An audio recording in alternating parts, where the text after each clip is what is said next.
Tonight we're going to talk about an introduction to general chemistry. But before we get into that, I want to talk about, has everybody been studying for the MCAT other than the course? You should be, right? Some people are smiling, some people are, uh-oh, right? But yeah, so, it's getting closer and closer to that day. And those strategies and plans that we talked about earlier on in the semester, kind of important that they be implemented, okay? So you need to be doing that.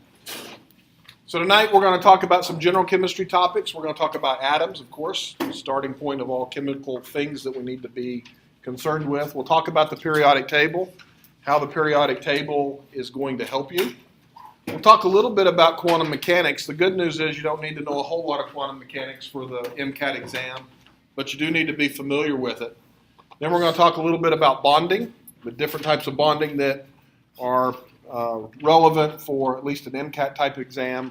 We'll talk about reactions and kinetics, and we're going to talk about radioactive decay. So we've got a lot of stuff to cover tonight, and we're going to just kind of touch the surface, okay?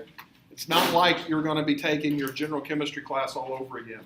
We're going to talk about those topics that are the most important for what you need to know moving into the MCAT exam, okay? That doesn't mean that the other stuff in chemistry is not important. It's just not terribly relevant to what you need to know for the MCAT, okay? So feel free to stop me at any point if you have questions, okay? And we'll try to address them as best we can.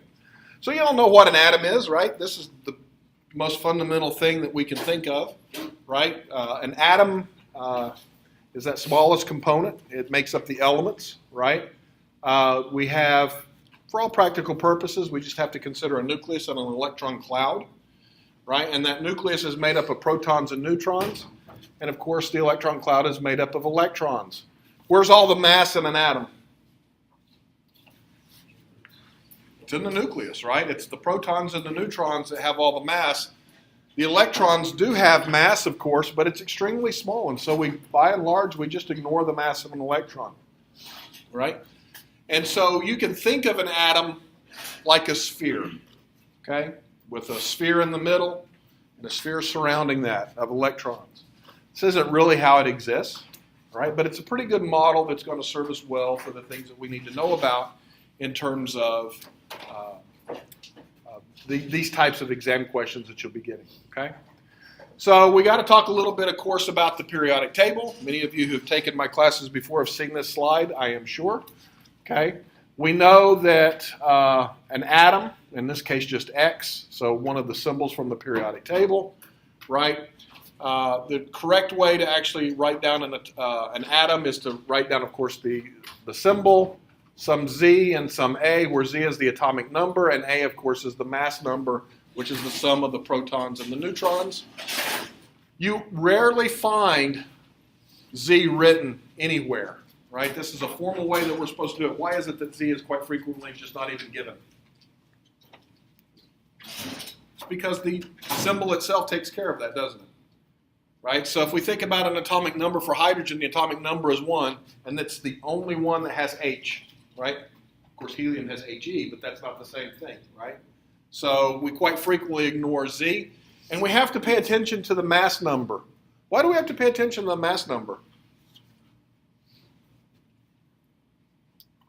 Isotopes can have different number of neutrons. Yeah. So there's carbon 12, there's carbon 13, and there's carbon 14, right? There's hydrogen, there's deuterium, and there's tritium. So there are different isotopes of the different elements that we have to take into account. Do they have different physical properties, the isotopes? They don't really have different chemical properties for all practical purposes. Actually, they do. But for practical purposes, they don't. But they do have different physical properties. So, for example, tritium is radioactive. We'll talk about radioactive decay today. Whereas hydrogen itself is not, right? And it has to do with the number of neutrons that you're placing in the nucleus. And it will decay into other things. So we all know about the periodic table. Let's get a little better picture of the periodic table. Tell me what you know about the periodic trends when you look at the periodic table. Where do you start? What do you think about? Okay, you think about size, right? So we know that the elements are not all the same size. What's the typical trend for size?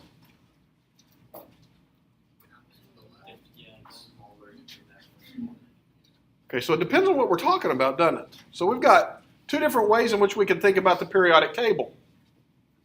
We can think of things vertically, which are what? Those are families, right? And how do we remember that? Families stand together, right? They stand straight up, right? And what do we call the things that go horizontally? Those are periods, right? And so we have periods and we have families. And so as we go from left to right in a period, what happens to atomic size? So it starts to decrease, right? It gets smaller. So as we go from boron to fluorine, boron is large, fluorine is small, right? So as we move from left to right in the periodic table, right? What happens as we move down a family? It gets larger, right? The shells get more of electron clouds, and so we end up getting larger as we go down a family. What happens as we go from the lower left to the upper right? What kind of trends do we have to pay attention to there? We have to pay attention to electronegativity. Also size. Size changes as you go from cesium to fluorine, right? And kind of in that direction. But electronegativity is also very important, right? And so we're going to learn why that is. And so it turns out that this is a convenient table now that allows us to visually see things without having to think too hard about them, actually. I mean, I still carry, believe it or not, I still carry a small periodic table in my wallet. I can be out, I know it sounds weird, but I can be out, I have a question, I can pull out a periodic table and I can answer a lot of the things that I may have. Are we given a periodic table in MCAT? Don't believe so. But the good news is, you really don't need to know a whole lot about the periodic table. They will give you graphs of things that you need in problems, but you're not going to need to know what the atomic number of chromium is. You're not going to need to know what the atomic number of osmium is.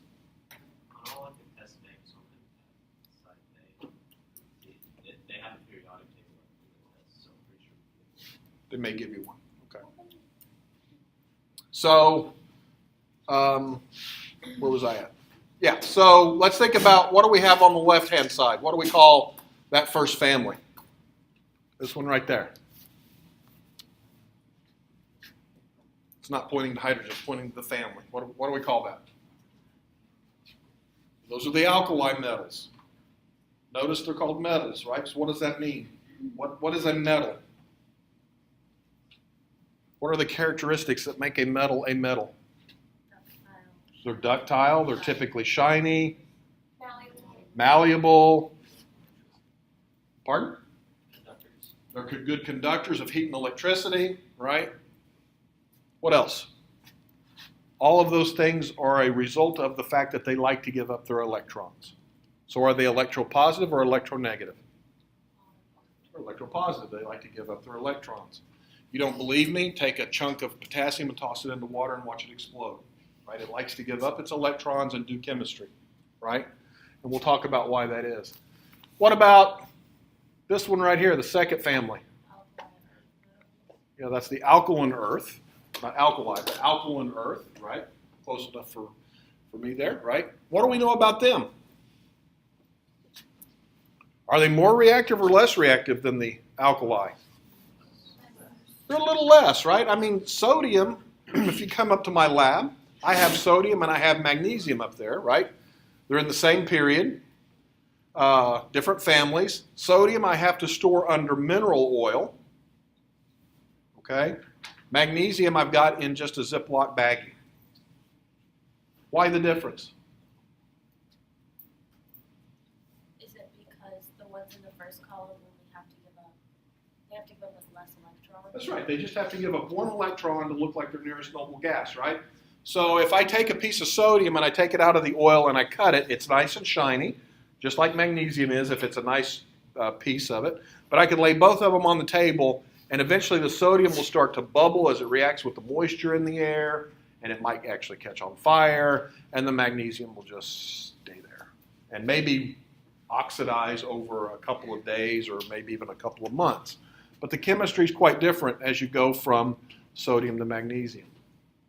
Okay, even though the period is the same, the properties are actually quite different as we move across families in a period. But what do we expect about the chemistry with the elements in a Family. Similar or different? They're very similar, right? Family, makes sense, right? You have a lot in common with your families, right? So we would expect that the chemistry of lithium, sodium, potassium, rubidium, and cesium would be similar, but not identical, okay? Lithium is really quite easy to handle. You can even throw it in water. It will react, but it typically doesn't go kaboom on you. Cesium, it's going to explode bad on you. I mean, the reactivity typically increases as you go down a family, right? What do we call this group of the periodic table? Transition metals. It's the transition metals, right? And so here's where we have a lot of the metals that we typically are quite familiar with, right? You're actually quite familiar with things like iron and nickel and copper, and some of you might be quite familiar with gold and silver, right? These are all transition metals. These are the metals that we typically come into contact with. These are the metals that we make jewelry out of. These are the industrial metals that we do, industrial kind of things with, like making steels and chrome bumpers for our pickup trucks and all kinds of stuff, right? So all that stuff is done with the transition metals. They have things in common with the other metals in that they like to give up their electrons. They're ductile, they're malleable. If they're nice and pure, they typically are shiny. All that kind of stuff is certainly true. Now, on this side of the periodic table, what do we call this group of stuff that we have right in here? These are the nonmetals, right? And so this is where I like to spend most of my time, right? I'm an organic chemist, and so that's, carbon, the nonmetals are where things typically happen for me and for life and for biochemistry and for medicine, right? It's all things based on carbon, nitrogen, oxygen, some sulfur, some phosphorus, right? A little selenium kind of comes into there a little bit in biology, right? So these are the nonmetals, right? What do we call this group right here? This family. Those are the halogens, right? And could I have made that slower? So that is the halogens. What do we know about the halogens? Very reactive. They're very reactive. Just like the metals on the far left were quite reactive, this stuff over on the far right is also quite reactive. And why is fluorine and chlorine and bromine and iodine so reactive? They only use more. They only need to pick up an electron to do something, right? And look like their nearest noble gas neighbor. So these fellows over here can lose an electron quite easily and look like their nearest noble gas. And these things right here can pick up an electron really quick, really easily, if you will, and look like their nearest noble gas. And so it turns out if I take things from the very far reaches of the periodic table on both ends and I mix them together, what typically happens? Boom, right? Things happen. If you take sodium and chlorine and you mix them together, you have an explosion, okay? A big one, right? They do not like to be around each other. They will react and actually make sodium chloride salt if we mix those two things together. But what happens when we mix, like, let's say we take some charcoal, some carbon, and a little nitrogen from the air, and a little oxygen, and we just kind of set them out. What happens? Not a whole lot of anything, right? And so things typically don't react readily when they are closer together in the periodic table. But the further apart that they are, usually the more readily reactive we have, right? I got these things here in Pepto-Bismol pink. What are they? They are the metalloids, right? The transition metals are here, okay? These are the metalloids, right? And what are they useful for?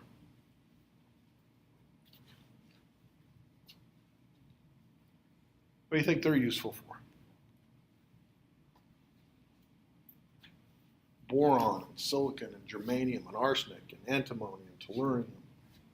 Astatine, I don't know why I have that one listed up there. There's only 6 micrograms of astatine in the world. So it's synthetic. But they are the metalloids. What do you all use metalloids for?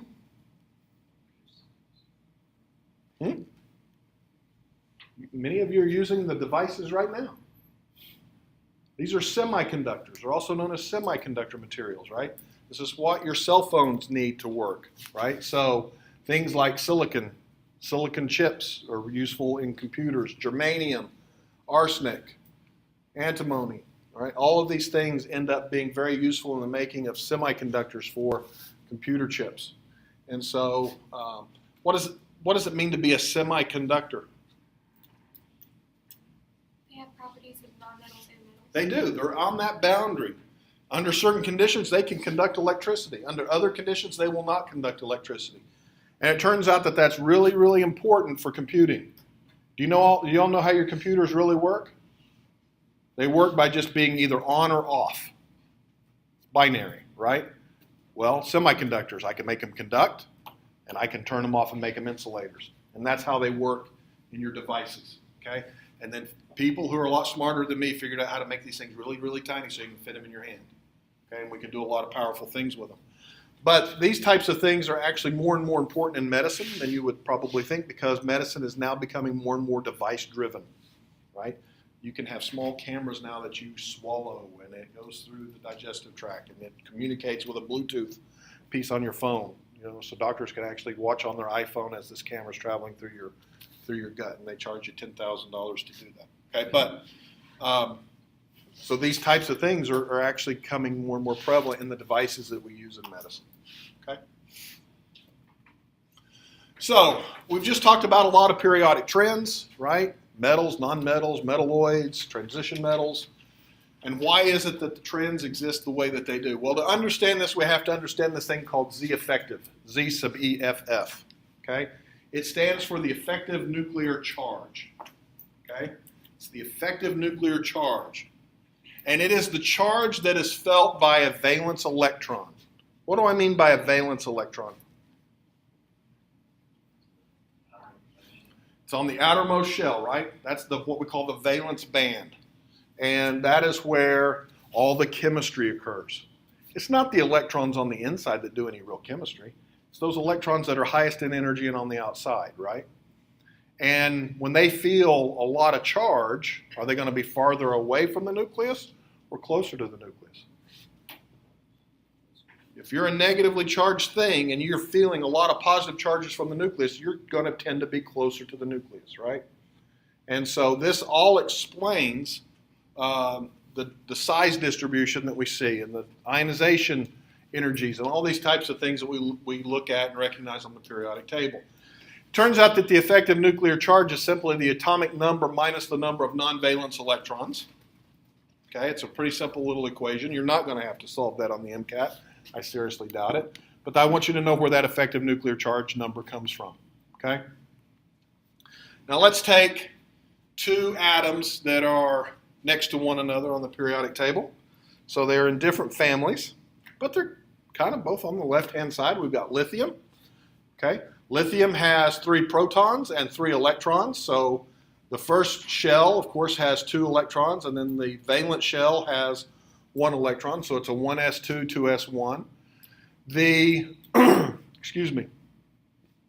the beryllium atom has 1 additional proton in the nucleus. It has the first electron shell having 2 electrons, but it has 2 electrons in the outer shell, so it is a 1s2, 2s2. We know from our periodic trends that going from left to right in the periodic table, the size gets smaller, right? This explains it. Because if you think about it, and this is how I think about this. So my atomic number is the number of protons I have, right? And notice that these electrons are non-valence electrons in this first shell, right? I think of it as these 2 electrons are canceling out the charge of 2 of these protons. So this outer electron is feeling what? How many protons is it feeling? It's feeling 1. It's got an effective nuclear charge of 1. Well, I added 1 proton and 1 electron to lithium to get beryllium. I didn't add any more electrons on this inner shell, did I? So how many of these protons get canceled by these electrons? 2. So each one of these electrons in the outer band is feeling the pull of how many? 2, right? So what's that going to do to the size of the atom? It's going to shrink it. So what you'll notice is that as we go from left to right on the periodic table, the effective nuclear charge increases. And that's why things get smaller and smaller and smaller, okay? Because they're feeling the tug of more protons, if you will, okay? And that explains everything that you really need to know about chemistry. It really does, in terms of periodic trends, okay? Now, if you take a higher level chemistry class, they'll start talking to you about quantum numbers, and they'll start making you do math, and they'll start making your head hurt. But the reality is, this is the concept, okay? This is the concept of what's going on here, okay? And so ionization energy, if we think about ionization energy, it's taking an atom, putting energy into it, and expelling an electron, right? Effective nuclear charge helps us predict that, right? Think about it. Is it easier to remove an electron from lithium or fluorine? I've got lithium, I got fluorine. Which one would give up its electron quicker? Lithium, right? It takes less energy for it to give up its electron. Fluorine, it takes a lot of energy to give up an electron, right? Effective nuclear charge explains that all too well. What's the effective nuclear charge of lithium? 1. What's the effective nuclear charge of fluorine? 7. So the effective nuclear charge, that outer electron that I'm trying to expel in fluorine is feeling a lot more protons pulling on it, trying to hold it in place than it does for lithium. So which one has the higher ionization energy? Well, it takes more energy to remove an electron from fluorine. Right. Okay. Electron affinity is exactly the opposite. It's taking an atom and giving it an electron, right? And that gives me energy released in that particular experiment, right? And so if we think about that, is it easier to add an electron to sodium or to chlorine? Chlorine, because it has, again, a higher effective nuclear charge. It has an effective nuclear charge of 7, and sodium has an effective nuclear charge of 1. Okay? So we can think of it that way. Does that make sense? Clear as crystal mud? All right. Electronegativity. You all have had to deal with electronegativity an awful lot. You dealt with electronegativity in general chemistry. You dealt with electronegativity in organic chemistry. We used electronegativity in organic chemistry to explain polarity and polar bonds, leaving groups, all that kind of stuff was based on electronegativity in large measure. And so electronegativity, of course, is that tendency of an atom to attract electrons to itself in a bond. So you have to have a bond, right? So if we have a carbon and a fluorine, we have a polar bond. Which one wins? Fluorine. Why does it win out? Higher electronegativity, and it has a higher electronegativity because it has a higher effective nuclear charge, right? So you can actually think of even polar bonds as being impacted by this Z effective business that we're talking about, right? So again, thinking about it in terms of lithium and fluorine. Fluorine, of course, is going to pull electrons to itself. So a carbon-fluorine bond is going to be polar towards the fluoride. What about a carbon-lithium bond? Which way would the polarity be? To carbon, right? So remember in organic chemistry, we talked about alkyl lithiums, and they behaved as carbanions, remember? Right? And so lithium is more electropositive, fluorine more electronegative, and it's all because of this effective nuclear charge. So take a moment and just kind of jot down what you think about cesium and fluorine, and just give me some general information here. You don't have to give me real numbers. So for like Z effective, write high or low, radius big or small, that kind of stuff. So take a moment and just write down what you think about these two elements.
Okay, so as you've been thinking about that, right?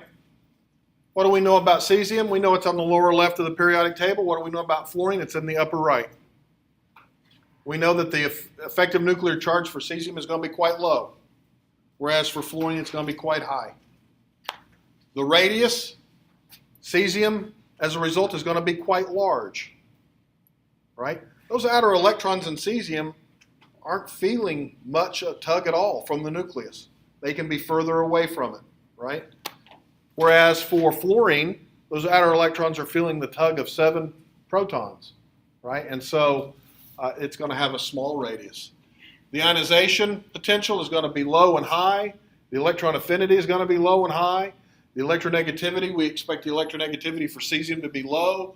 We expect it to be high for fluorine, and we expect cesium to have high metal character and fluorine to be low metal character, right? In fact, we would say that fluorine is a nonmetal, right? Highly reactive nonmetal, whereas we would say cesium is a highly reactive metal, meaning it likes to give up its electrons, right?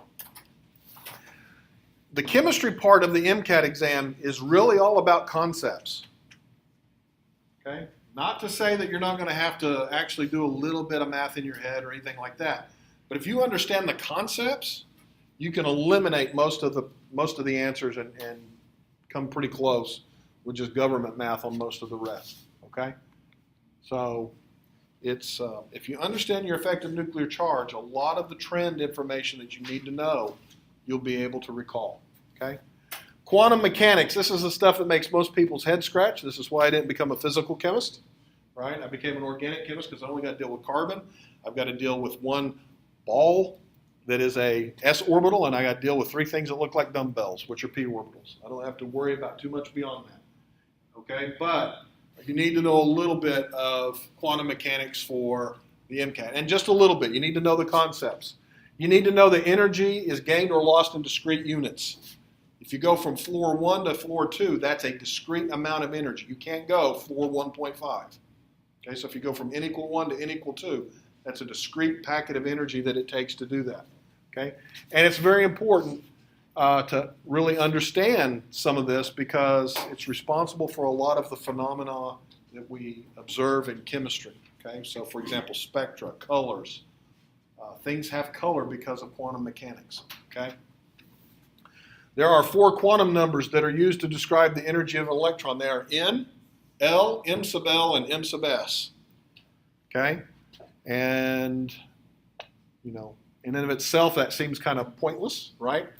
But what you need to remember is that N is the principal quantum number, L is the azimuthal quantum number, M sub L is the magnetic quantum number, and M sub S is the electron spin quantum number. And you won't remember any of that. Okay? I guarantee you. But I like to think of it like the floor of a hotel. Okay, I like to think of orbitals and quantum mechanics like a hotel. And so if you think about it, N, the principal quantum number, that's like the floor of a hotel. You're on the first floor, you're on the second floor, you're on the third floor, you're on the fourth floor. How many of you have ever gone to floor 4.5? You haven't, right? It doesn't exist. You're either on floor 1 or you're on floor 2. You're on floor 3 or you're on floor 4, right? So N is like the floor of the hotel. L, this so-called azimuthal quantum number, it's the orbital shape. It's like a room. And on a floor, do we just have one type of room? No. We can have a small room, we can have a large room, we can have a room that's shaped a little differently, we can have the presidential suite, we can have the suite that I'd have to stay in, right? Different kinds of rooms can exist on the same floor, okay? So we can have different types of rooms, and that's what L is. M sub L, this magnetic quantum number, is the specific room number, right? So you can actually have more than one room that's a double queen, right? And you got to know which room number to go to. Well, it's on the same floor, it's the same shape, it's got the same number of beds, if you will, right? But I need to know it's room 304, not 305. That's what M sub L is, okay? It is just the specific room number. And then the M sub S, that's the spin quantum number of the electron. And remember, that can either be what? -1/2 or +1/2. And I like to think of it as spin up or spin down, right? Because I don't like to deal with numbers. I'm an organic chemist. So up and down is just as good as 1/2 and -1/2, okay? I'd like to think of this as personality. So two friends go to a hotel. They're going to stay in a room on a specific floor, a specific type, a specific room number, and they better get along, right? That's what M sub S is. You don't want to have two people with conflicting personalities sharing the same room, right? Or you're not going to have a very good night, okay? So it works really well to think of this like a hotel. And this is kind of what the quantum or atomic hotel model kind of looks like. Floor number 1, right? The bottom floor is one big stinking room, right? It is a huge room and it's a ball, okay? And you can put 2 people in it. One of them spinning up and one of them spinning down. As long as they're doing that, they're happy. You can move up to the 2nd floor. Now we've got 2 choices of rooms, right? We've got, again, an s orbital, S room if you will, but now we've got 3 of these p orbital rooms, p rooms, right? And they're all the same shape. They can all take 2 people, 2 people, 2 people as electrons, right? But what is this px, py, and pz business? It's how they're oriented in space, right? It's the specific room number, if you will. The px orbital lies on the x-axis, the y on the y-axis, the z on the z-axis, right? And you got to know which room to go to. They're just pointing in different directions in space. That's all there is to it. And that's all the room we have on the 2nd floor. So how many tenants can we accommodate on the 2nd floor? How many electrons can we handle? We can handle 6 in the p orbitals, but we've also got the s orbital. So how many more? 2, so we can get a total of 8 people on the 2nd floor. This is where the octet rule comes from.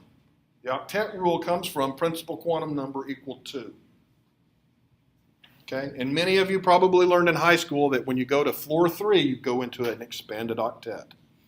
And if those of you have had class with me before, you know this is a pet peeve of mine. There's no such thing as an expanded octet.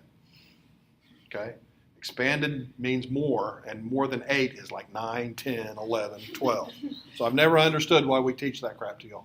Okay, but when we get up to the 3rd floor, again, we have this S room, right, where they can hold 2 people or 2 electrons. We have the P's, and now we also have what? These D orbitals. And so how many people can we accommodate on the 3rd floor? If we count, how many can we accommodate?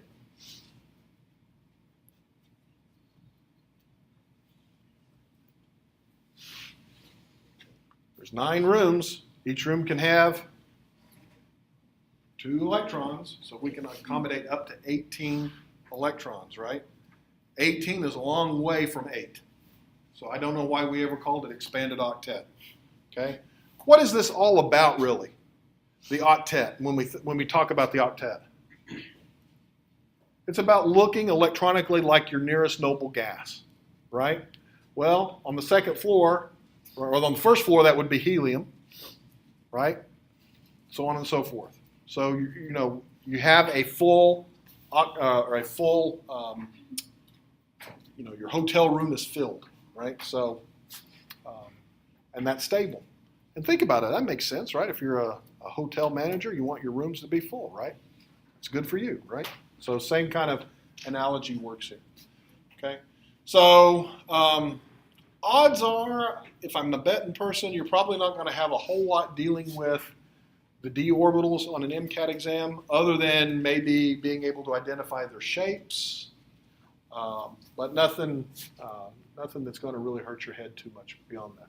Don't think you're going to have to worry about the f orbitals. So, up through 3 is probably going to be pretty good here, and that's certainly where I kind of like to draw the line. Now, in your book, they teach you this way of doing this cross business to figure out how things fill up. I don't like it. I never did. It always messed me up in high school because I always got the crosses all mixed up, and then I'd miss something on the exam, and it didn't work out too well for me. So basically what I did is just kind of memorize electronic configuration up through the 3rd floor, okay? And so if we think about sodium is atomic number 11, so how many electrons does it have? 11, right? So we got to find rooms for 11 electrons. And the way that we do that, we would have a hotel that kind of looks something like this. The first floor, of course, is the 1S. The second floor is what? The 2S. Now, on the second floor, it turns out, right, of this hotel, there is a space for the 2S room, if you will, and the 2P rooms are just a little bit elevated from that. They're just a little higher in energy, but they're still in the same floor, okay? So you got to take a little step up here to get to these P rooms. And then we go, once we're full, we go up to the 3S orbital, right? And so on and so forth. But it turns out we can handle all of the, we can accommodate all of our tenants here, if you will. And so where do we start? We start at 1S, right? Let's make life easy, right? And we put an electron in there. Now what do we do? We put another one in. And how do we put that one in? Down, right? So spin up, plus 1/2, spin down, minus 1/2. And you know, it actually doesn't matter. Spin up could be minus 1/2, and spin down could be plus. That's why I like just saying up and down. Works better, okay? Now what do we do? Go to the 2S. Now what do I do? Gonna fill that one because it's slightly lower in energy. Now what do I do? Put one there and then where? Y. Now why do we do that? Conceptually, why would we do that? To balance it out. Okay. Conceptually, that's not bad. Like charges repel. Like charges do repel, and electrons are negatively charged. We know that, right? So if we tried to put them in together like this, they would repel, right? But then they can go in like this, right? But there's that so-called pairing energy that you all talked about in general chemistry, okay? But the way that I like to think about this conceptually is if I got a choice of being able to stay in my own hotel room by myself or having to partner up with somebody, I'm going to stay by myself, okay? I'm a little introverted, and so are electrons, it turns out, and they only pair up when they have to, okay? So they will fill up first, singly occupied, as long as the orbitals are on the same energy level, okay? That electron is not going to inconvenience itself by spin flipping if it can just go into another orbital, okay?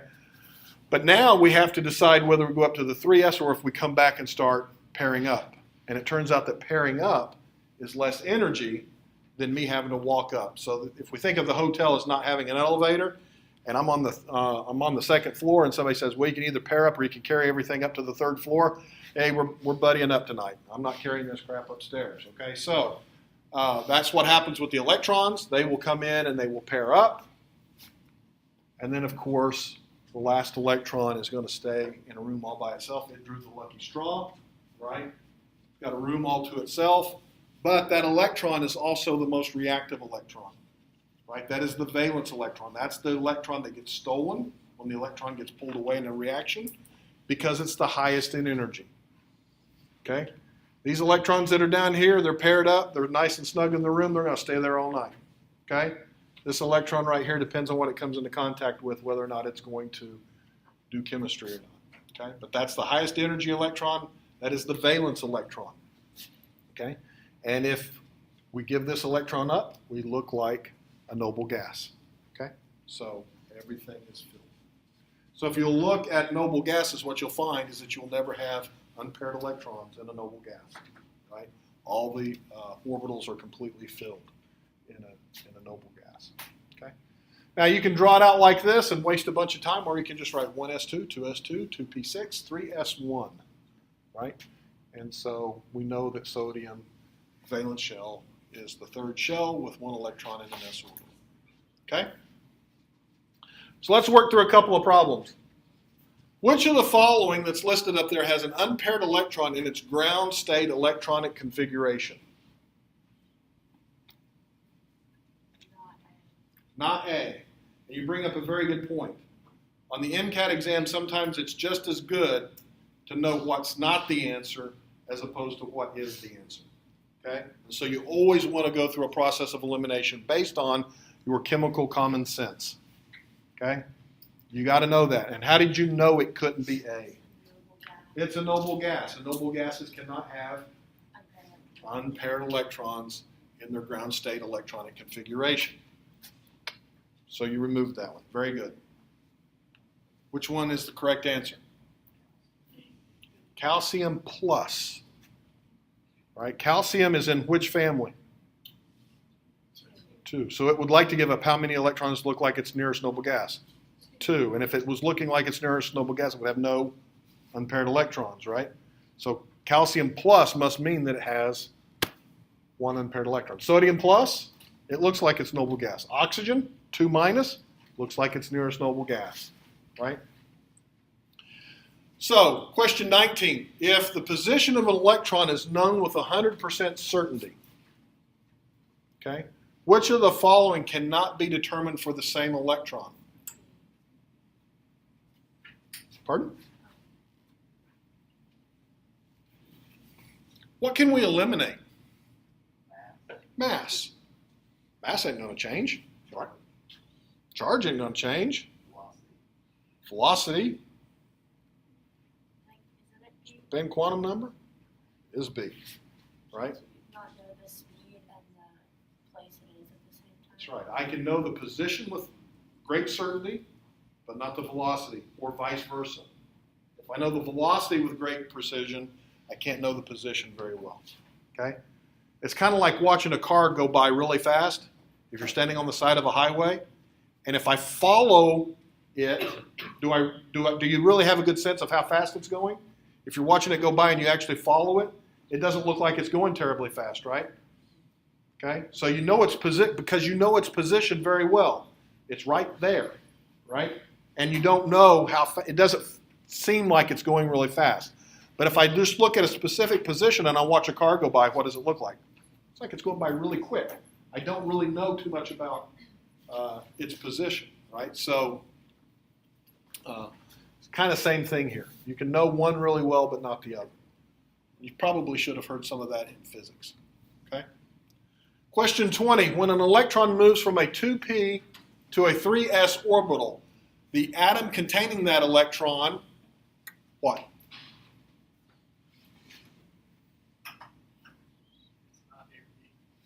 It's not A and B, right? Moving an electron from one floor to the next does not change the element. What changes an element? Does it have anything to do with the electrons? Not a thing, right? Has everything to do with the nucleus, the protons, right? So, how about a new isotope? No, what does that have to do with? Number of neutrons. So we can eliminate A and B, which tells us now that this is something that has to do with energy. So if I go from floor number 2 to floor number 3, what do I have to do? I have to absorb energy. This is where my hotel analogy kind of fails a little bit, because when I get up to floor 3, I'm kind of tired. It feels like I've released a lot of energy, right? Yeah, I kind of have, but I'm not really a quantum thing, right? So the analogy kind of fails us there. But if I was to jump off the building from floor 3 or floor 2, I would know that I had a lot more energy at floor 3, right? So I had to absorb that energy to go from floor 2 to floor 3. Question 22. Which of the following explains why sulfur can make more bonds than oxygen? Oxygen and sulfur, they're in the same family. We can eliminate A because sulfur is more electronegative than oxygen. Is that a true statement, though? It is not. What happens to electronegativity as we go down a family? Decreases, right? So, number 1, it's not even a true statement. Okay? How about B? It's true, but it doesn't have anything to do with it. Yeah, it's a true statement, but not correct. And that's very important. A lot of times you're going to be given answers that are true statements in and of themselves, and they're given to you to mess with your mind. Okay? And you can eliminate D. Okay? And so the answer is C. Sulfur has 3d orbitals not available to oxygen. Oxygen has to follow the octet rule. Sulfur does not. And in high school you learn that's an expanded octet. And I'm telling you it's not. It's just they've got d orbitals and they can accommodate 10 more electrons than oxygen. Okay? That's why. Okay? So, Very important that you pay attention to correct statements within an answer, but are really kind of nonsensical. They're there to throw you off. That is the purpose of putting something in that sounds right, but isn't, right? Is to kind of throw you off. And it's a very important skill for you all to know as physicians, because you're going to have patients coming in telling you correct things that are completely irrelevant to the fact that they're right now having a heart attack. Okay? My toe hurts. That's a true fact. But right now you need to come to the ICU and we need to get you on some oxygen and beta blockers and all this other stuff, right? So you've got to be able to wade through the correct stuff that it has no relevance to the actual situation at hand. That's why you're getting questions like this, more so than can we remember can we demonstrate that you remember a bunch of science. Okay? Question 11, what is the percent by mass of carbon in carbon dioxide? Now, whether or not you have a periodic table, there are some elements on the periodic table that you just should commit to memory what they weigh. One of them being carbon, right? Carbon 12, it weighs 12 grams per mole. You need to remember that oxygen is 16 grams per mole. I would say remember carbon, remember oxygen, probably throw in sulfur at 32, okay? Are you going to need to know and remember the atomic mass of chromium? But carbon, oxygen, those types of things, that kind of realm there, be a good idea to have kind of committed to memory. So, what can we eliminate? Right off the bat, what can you eliminate? I can eliminate A for sure, right? That's about a tenth. And I'm looking at this going, no way. No way is carbon about a tenth of those three atoms when they're put together, right? And I can eliminate D because there's no way it's close to half, right? So that's going to leave me somewhere around 27% or a third, right? And it's not a third, right? It is really, if you just do the rough math, you're like, well, that's about a quarter, you know, when you do it. And the only thing that comes close to a quarter is 27%, okay?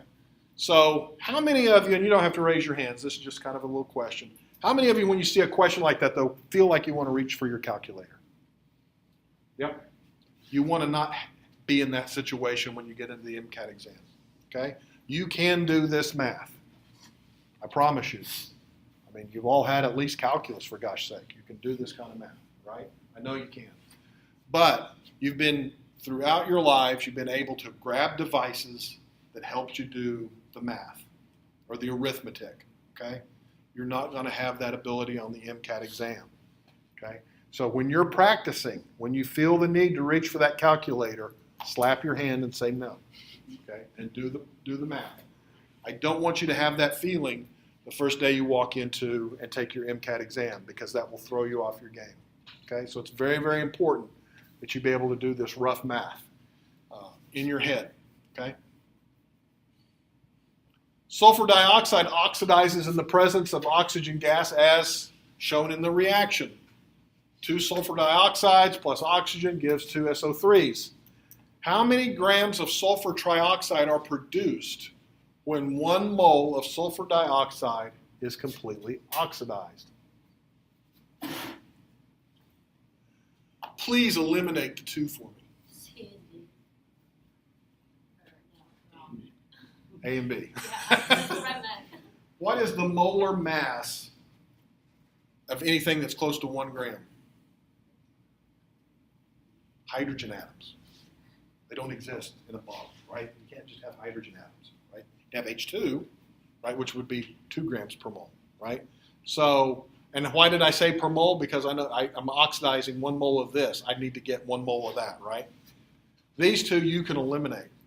And by the way, they tell me that these exam crackers questions all came from retired MCAT questions from previous exams, right? So you just went from a question where if you had to guess, you're running out of time, having 1 in 25 chance. By simple elimination, you got to a 50-50 chance, okay? So now what's the right answer? It is C, right? Sulfur weighs what? 32, and oxygen weighs? Okay, and so 16, 16, 16, and 32 is not 160, right? I don't even have to do the addition. I know that that's not 160, right? And I know it can't be 1, and I know it can't be 2. I didn't actually have to do the math. Okay? Whew. Chemical kinetics. What do you think of when you hear the word kinetics? Energy? Movement? What else? What are some words that come to mind? I've got energy, I got movement, physics, potential. You're all in the right ballpark. Energy, however, I would relegate more to thermodynamics. Now, it's true energy barrier has something to do with kinetics, so if that's what you're thinking, that's certainly correct. But when I think of kinetics, I think of speed. How fast can something occur? Okay? And so what we have to think about is collision theory. You know, all of these things that we tell you about chemical reactions when you were in general chemistry, right? You took A plus B and you got to precipitate, right? And you wrote down an equation and you made sure it was all balanced. And you thought you were doing chemistry, right? You're not doing chemistry, right? You're just balancing things. You're doing math, okay? The chemistry occurs because things run into each other. Okay, if I put an atom over here and I put another atom over there, and if they could react with one another, they will only react when they get in close proximity with one another, right? But not only do they have to get in close proximity with one another, they have to have the right energy when they come into contact with each other, and they have to be oriented in the right direction. There's a lot that goes on with this collision theory business, okay? And if you ever take physical chemistry, or if you have taken physical chemistry, you'll know that that'll really hurt your head, okay? There's a lot of calculus involved with kinetics. There's all kinds of things.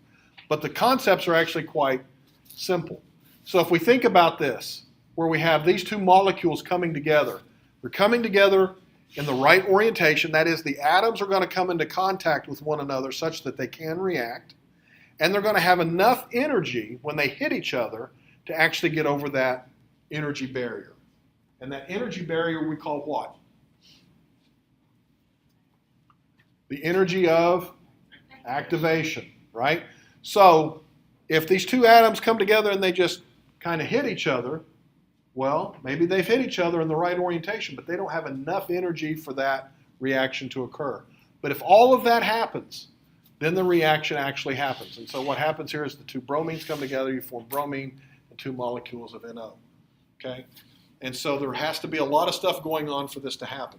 If they hit any other way, there is no reaction. That's just like an elastic collision. You probably talked about that in physics. It's like billiard balls, right? The cue ball hits the 8 ball and they ricochet off one another. You don't hit the cue ball into the 8 ball and get the 2 ball. It doesn't happen. You can never put enough energy into it for that kind of thing to happen. You have elastic collision. Okay? That's what's happening down here. But up here, everything's oriented right. You've got the right energies. You get chemical reactions occurring. Okay? Now, you might remember that the rate of reaction increases with increasing temperature due to an increase in the number of successful collisions per second. I've got, at low temperature, how many collisions can I have in a given unit of time? Relatively small, because things move slowly when they're cold. You heat them up, they start to run into each other more often. The more often that they run into each other, the more often they will run into each other with the right energy and the right orientation for the reaction to occur. And that all follows this equation right here, the Arrhenius equation, that the rate constant K is proportional to A, e to the negative EA over RT, where EA is the energy of activation. Okay?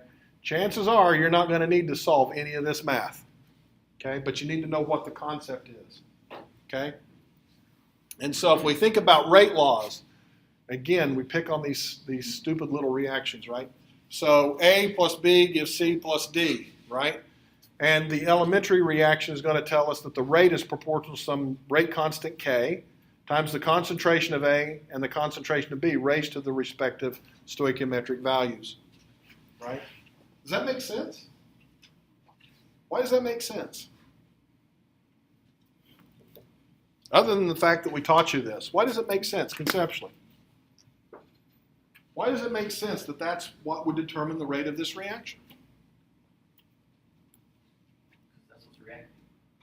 Okay? If you run out of more, like if you have more of stuff, then you have more reaction theory. As long as you have equal force, less. Okay, this reaction is literally telling me that an A and a B collide to make a C and a D, right? That's what it's telling me, right? So the rate doesn't matter in terms of how much D I have or how much C I have, right? That would be the reverse reaction, right? But it matters about what comes together to make the products that we're looking for, right? So A and B giving C plus D. Okay, that's the elementary reaction for this particular rate law. Now, we all know that these things have to actually be done experimentally because I can have A and B going to C plus D, and it turns out that B doesn't matter at all in terms of the reaction rate because we can have first order reactions, we can have what? Second order reactions, we can have zero order reactions, right? Actually, we can have any order reaction that we need to, but practically most of the time we're talking about 0, 1, and 2. First, or zero order, first order, and second order. And so here we're looking at, again, this silly type of reaction, right? Where we are looking at different trials, we're looking at different conditions, and we're looking at different results, right? These are favorite kinds of questions that you might run into on the MCAT exam, okay? It expects you to look at data and draw conclusions, right? So if we look at trial 1, the scientists put in 0.1 molar A, 0.1 molar B, and 0.1 molar C, and found that the reaction went at a rate of 8.0 times 10 to the negative fourth moles per liter per second. That's our baseline, right? We measured how much D was generated in this reaction when we mixed these three things together. What's different between trial 1 and trial 2? Concentration of A has doubled and everything else has stayed the same. And so when we doubled the concentration of A and left B the same as the previous and C the same as the previous, what happened to the rate of the reaction? Decreases or increases? You got to look at the power, right? And it kind of went up by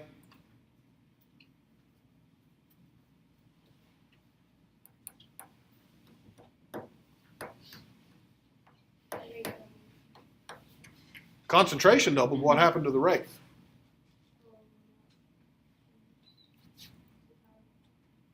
Okay. So now we move on to trial 3. What stays the same and what changes? So A stayed the same as in trial 2. What happened to B? It doubled with respect to trial 2. And what happened to C? Stayed the same. Notice I'm comparing this to trial 2. Why not to trial 1? That's right. I would be changing 2 variables here, right? Here I'm only changing 1 variable. So I know how fast this went, right? And so when I double the concentration of B and leave everything else alone, what happened to my rate? It increased, right? By a certain amount. Now when I look at 4, which one am I going to compare 4 to? Trial 4 I'm going to compare to what? I'm going to compare it to trial 1 because that stays the same, that stays the same, and that doubles, and this does stays exactly the same. So what do I know about C? It doesn't matter a bit. So it is what with what order? 0 order for C, right? And so when we go through and do this, we find that the rate order for A is 1, for B it's 2, and for C it is 0, right? So when we doubled the concentration of A, we doubled the rate. When we doubled the concentration of B, we quadrupled the rate, right? So because 2 squared is 4, right? So, and then C, of course, 0 order. No matter what we did to C, the rate didn't change. So we would say that the reaction is first order with respect to A, second order with respect to B, and 0 order with respect to C. Now, a very important concept in kinetics is that of catalysis. What do you all remember about catalysts? They increase the reaction rate. What else? They do that by decreasing the activation energy. What else do we know about them? They're not used up. They are not consumed in the reaction. That does not mean they don't react and do things, but they get regenerated in the reaction. So we cannot consume a catalyst. If something is being consumed, by definition, a catalyst it ain't. Okay? So we know that we are going to lower the energy of activation by lowering that transition state energy, right? That's what a catalyst does. So if you think about a reaction in the absence of a catalyst, you would have a higher mountain decline, right? The starting materials are at the same energy, the product's at the same energy, but what changes is the height of the mountain, right? So we have the energy of activation for the uncatalyzed reaction, the energy of activation for the catalyzed reaction. And the smaller the barrier I have to climb over, the faster I'm going to react, right? Okay. What kind of catalysts are going to be important for those of you going into medical school? Enzymes. Very, very important. You all are actually going to be prescribing at some point in your careers enzyme inhibitors, because enzymes allow chemistry to occur at a rate that allows biology to actually exist, and sometimes that gets out of whack, and so you will actually prescribe enzyme inhibitors that stop that enzyme from lowering the energy of activation for a particular reaction, thereby slowing it down and bringing everything back into balance. Okay? I'm sure you could probably think of drugs right now that are inhibitors, ACE inhibitors, proton pump inhibitors. All of those things are drugs that you might be prescribing future patients. Okay? And they work by slowing reactions down by, I shouldn't say killing, but basically stopping the catalyst from doing its job efficiently. Okay? So it is an important concept for you all to know about. Let's work a couple more problems. All of the following may be true concerning catalysts and reactions they catalyzed, except what?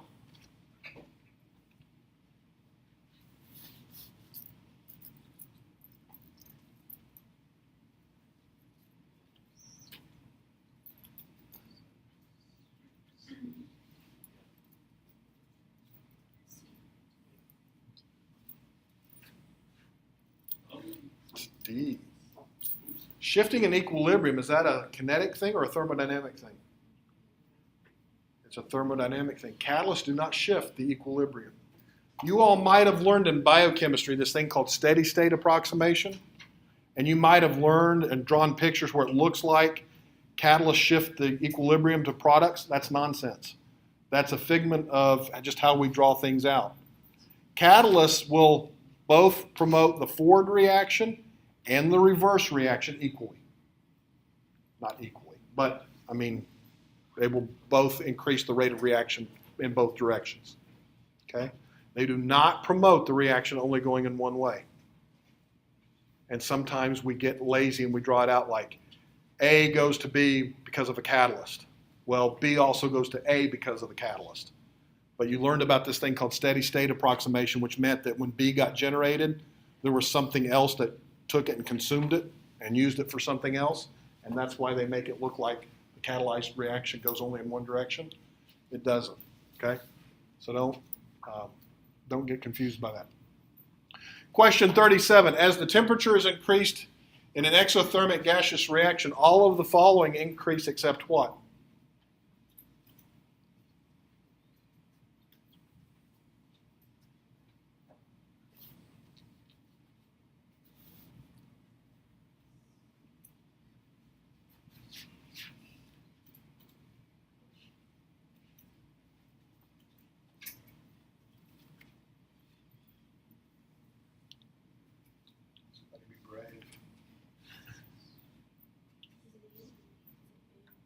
C. The rate constant actually does change. B does change. When you report a rate constant, if you look it up, it will say K equal whatever at 25 degrees Celsius or at 37 degrees Celsius or at whatever temperature they measured the rate constant. the reaction rate does go up. Does anybody remember what my rule of thumb is for reaction rate and temperature? It's a 10-degree step. So for every 10 degrees you increase, degrees Celsius, that you increase the temperature of something, the reaction rate nearly doubles, as a rule of thumb. Yes, sir. I'm back on 34. Does concentration alone shift the equilibrium, or like what Le Chatelier's principle in concentration is what shifts the equilibrium. would pressure or Pressure can change concentration. okay? Yeah, so if you think about gaseous reactions, you put them under pressure, you're really effectively changing their concentrations. Okay. Why is this concept, question 37, so important for a physician?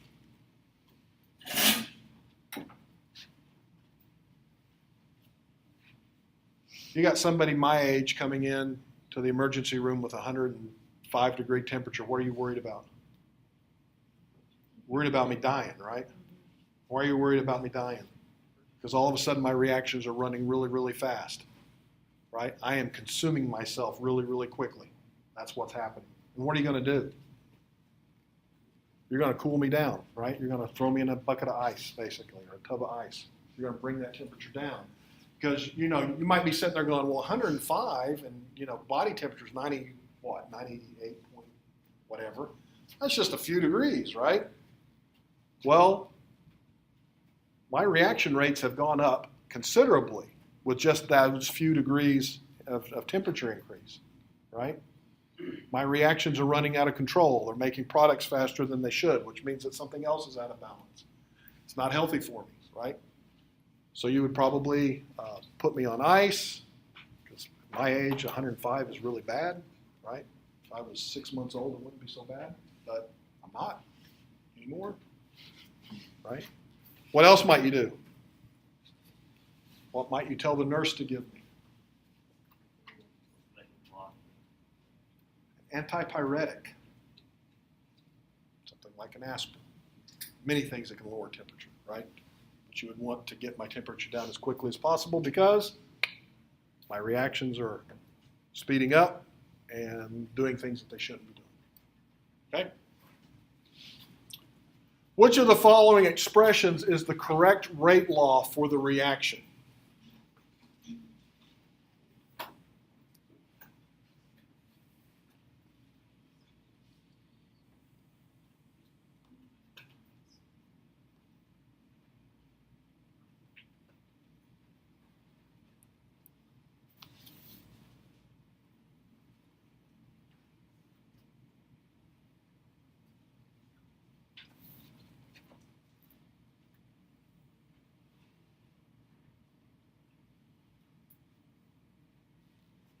Looking at that data, what can we eliminate? Anything with B in it. And why can I eliminate anything with B in it? It's zero order, right? I immediately recognize, looking at trials 1 and 2, that the rate didn't change. So that means something has to be zero order, right? And I look at what changed between trial 1 and trial 2. It's molarity of B. And therefore I conclude that it has to be zero order with respect to B. That means I can eliminate C and D right off the bat. Okay? What's the difference between A and B? They actually put in the rate constant, right? And so if I take any one of these, right, and I put the rate in, and it's going to be proportional to A, and I put in one of the concentrations, I can figure out that it's about 1/10. And that's how you figure that out, and you get A as the right answer. Okay? But again, knowing that B was zero order, I eliminated half my choices. Okay? And again, sometimes it's more important to know what it isn't. Got a question? Okay, good. So in your book, there are some slopes that you probably should just commit to memory. I'm not going to spend a whole lot of time on them. But when data is plotted, and you're not going to have to plot any of this data on an MCAT because they're not going to give you a piece of graph paper. You're not going to have time to do that kind of stuff, right? But you need to remember what the slopes look like for a zero order reaction if you plot the concentration versus time plots, or the natural log of the concentration versus time, or 1 over the concentration versus time. So you have a 0, first, second, and third order reaction. If you had to, I would remember just the first 3. Honestly, I kind of always forget the third one myself and have to look it up. But these slopes, if the data is plotted in a certain way, that gives you the order of the reaction without actually having to go through and do all the trials. My best guess is, chances are you're going to be given a table of data because that's kind of what they want you to interpret anyway, but they might give you a plot, something like this as well. Okay? So the last thing that we need to talk about tonight is a little bit about radioactive decay. And it turns out that radioactive decay in chemistry is not really chemistry because it's all about the nucleus. And the nucleus is the realm of the physicist. But we chemists like to say nuclear chemistry sometimes when it's really nuclear physics. And the physicists like to say things about chemistry that they shouldn't sometimes. And so we got a little bit of overlap there where we're competing with one another. But when we're talking about radioactive decay, we're talking about the nucleus. Okay, we're not talking about the electrons in the valence band or anything like that. And so there's several different types of radioactive decay that you need to know about. Alpha decay. Basically, you're talking about an atom decomposing and spitting out a helium nucleus. And a helium nucleus, right, is 2 protons and 2 neutrons. So what's going to happen to the mass of an atom as it undergoes alpha decay? It's going to change by 4. The mass number is going to change by 4 because 2 protons and 2 neutrons have been emitted, right? And so this is what happens with uranium-238. It will undergo alpha decay, lose an alpha particle, which is nothing more than a helium nucleus, right? It's a helium atom without its electrons, and you end up with thorium-234. Okay? That is radioactive alpha decay. Alpha particles are not that hazardous to us. An alpha particle can be stopped by a sheet of paper. So if you're ever in a laboratory and they're doing something with alpha emission, most people are just walking around doing stuff kind of normal. They have to wear a badge, they have to do things, but they're not freaking out, okay? Because it's just an alpha particle. You don't want to swallow anything that got an alpha particle on it or anything like that, but it's pretty safe because you can stop it pretty easily. Beta decay is where a neutron loses an electron and becomes a proton. So the neutron becomes a proton, and the atomic number will increase. But the mass will remain unchanged. So remember, a neutron and a proton weigh the same, almost. For all practical purposes, we say they weigh the same. But really, a neutron is nothing more than a particle that was created at some point in the distant past, way back, where a proton happened to capture an electron. So a proton plus an electron makes a neutron. Okay? Now, under beta decay, that neutron loses its electron and kicks it out of the atom. And so it becomes a proton. And so the number of protons in the nucleus increases by 1. And so, for example, thorium-234 becomes, for sodium, I think, 234 plus a beta particle. Beta emission, a little more dangerous, right? Electrons can go through paper real easy and other things, and so we have to be a little more careful with it, okay? Now, there is positron emission. And this is where things get kind of weird, right? We've always taught you that electrons are negatively charged, but a positron is actually a positively charged electron. It got confused at some point in the history, and it became positively charged. And you might have heard this as being called antimatter. What happens when a positron comes into contact with an electron? They annihilate each other and release a huge amount of energy. Okay? That's what happens. So positrons exist because of Einstein's equation, E equal mc squared. Actually, his equation is E squared equal m squared c to the 4th plus some other term I can't remember. And when you take the square root of that, you get E equals plus or minus mc squared. The chemists just ignore the minus part because we always deal with real matter, okay, not negative matter. Okay, and so, but basically a positron is a positively charged electron that gets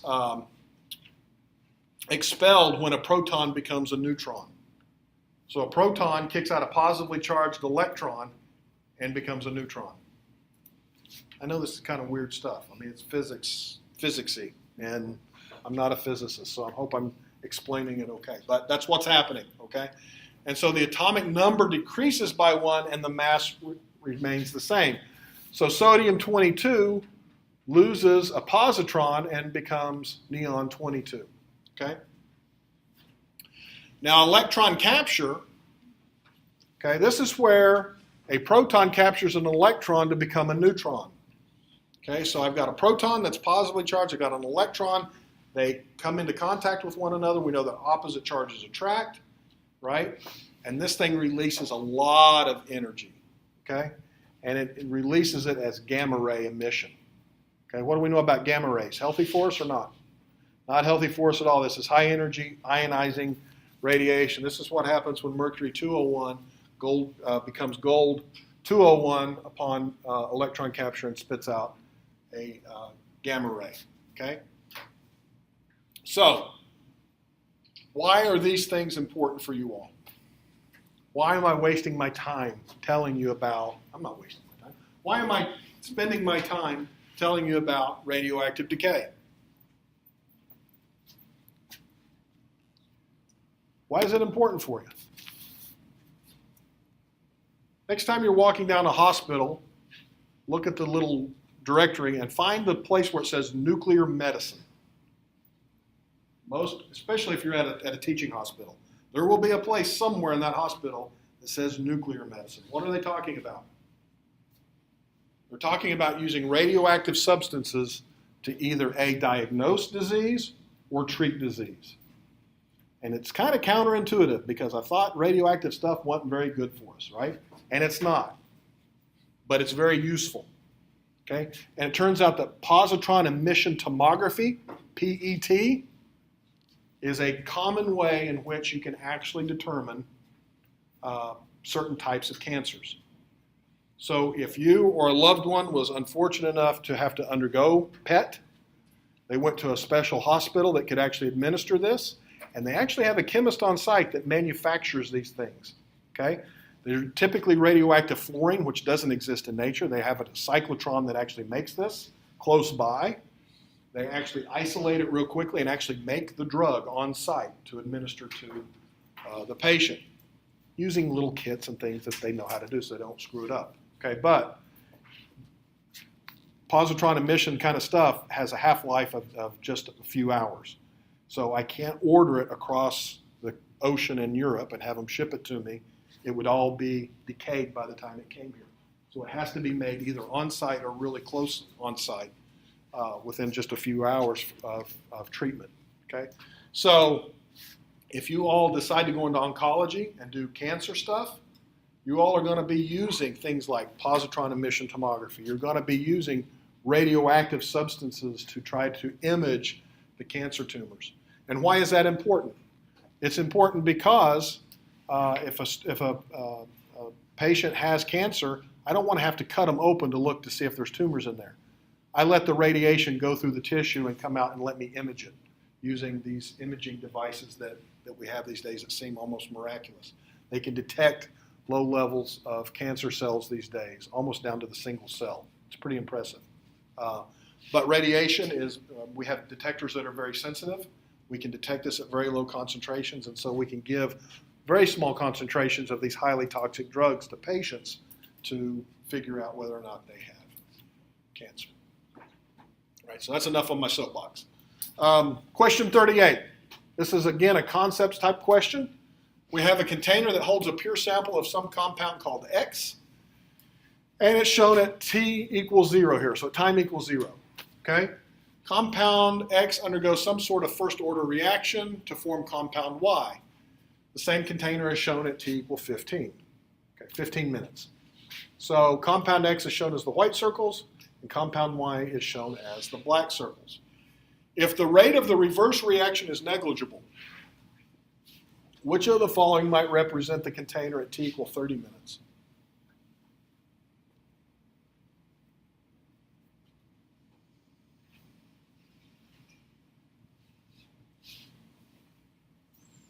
How are we going to figure this out? How many of you have complex chemistry things going through your mind right now, trying to figure this out? All it is can you count white circles and black circles, right? So count the white circles on the left, and count the black circles on the right. And what do you roughly find? About half, right? So about half has been converted over to the black circles, right? X to Y. So what is that? What is that concept? Half-life, right? So its half-life must be how many minutes? 15 minutes. So what's 30 minutes after the start? Second half-life, right?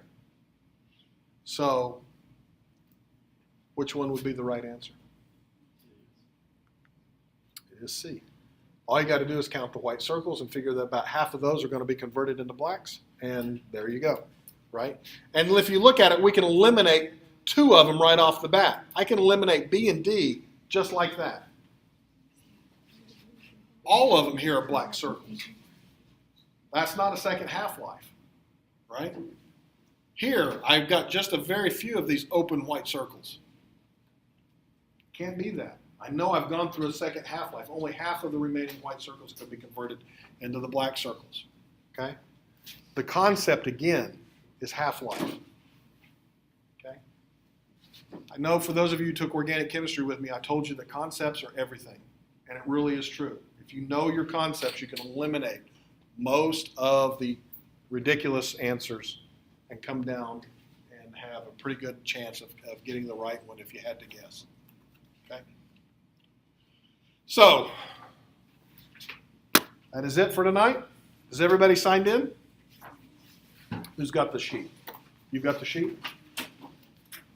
All right, so Monday, we will be talking about interviews. We'll be talking about the personal statement. I had planned to have a medical student come and talk to you all. That's why I changed all this around. And about 10 minutes before I came over here, she said she had to cancel, and we will reschedule. But I will bring her in before the semester's over, I promise. So just come prepared to talk about interviews and personal statements, and I will do the best I can to answer those questions. I will see you all on Monday.